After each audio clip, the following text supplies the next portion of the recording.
ఇదే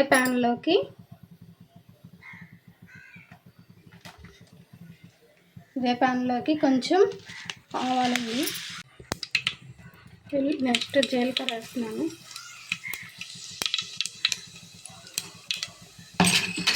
కరివేపాకు, ఫ్రెష్ కరివేపాకు అండి, ఆర్గానిక్, మందులు లేనిది. మా ఇంట్లో కరివేపాకు చెట్టు కూడా ఉంటుంది. ఇప్పుడు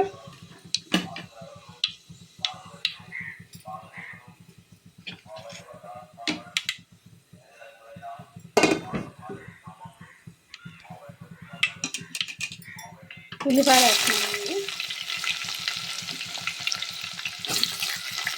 దీంట్లో కొంచెం పసుపు యాడ్ చేస్తున్నానండి.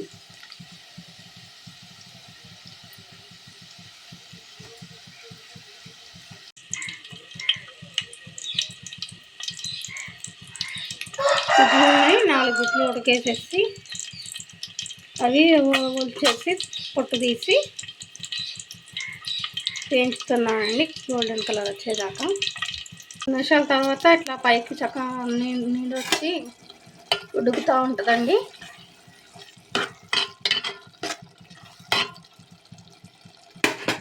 ఇప్పుడు మళ్ళీ మూత పెట్టేస్తుందాం.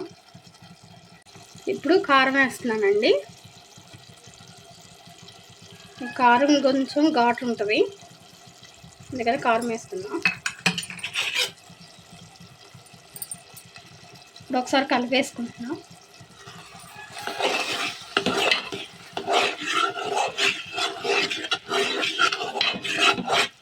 కొంచెం ఒక చుక్క నీళ్ళు పోసుకొని మిక్స్ చేసుకుంటున్నాను.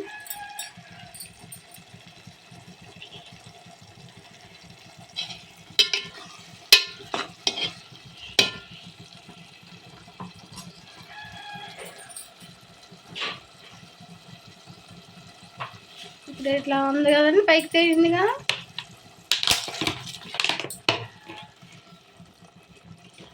కొంచెం నీళ్ళు పోసుకుంటున్నాం, అంటే ఇవి గ్రేవీ అంతా ఎగ్స్ పడతాయి కదండి, అందుకని చెప్పి నీళ్ళు.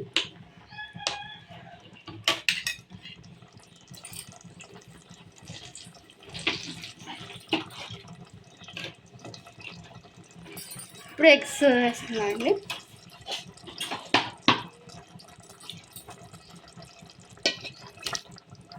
ఇప్పుడు ఒకసారి కలిపేసి మూత పెట్టి ఒక పావు గంట ఉంచితే ఈ గ్రేవీ అంతా ఎగ్స్ పడుతుందండి. చక్కగా ఉప్పు, కారం అన్నీ ఎగ్స్ పడుతుంది. ఓకే అండి, ఇప్పుడు మూత పెట్టేస్తున్నాను.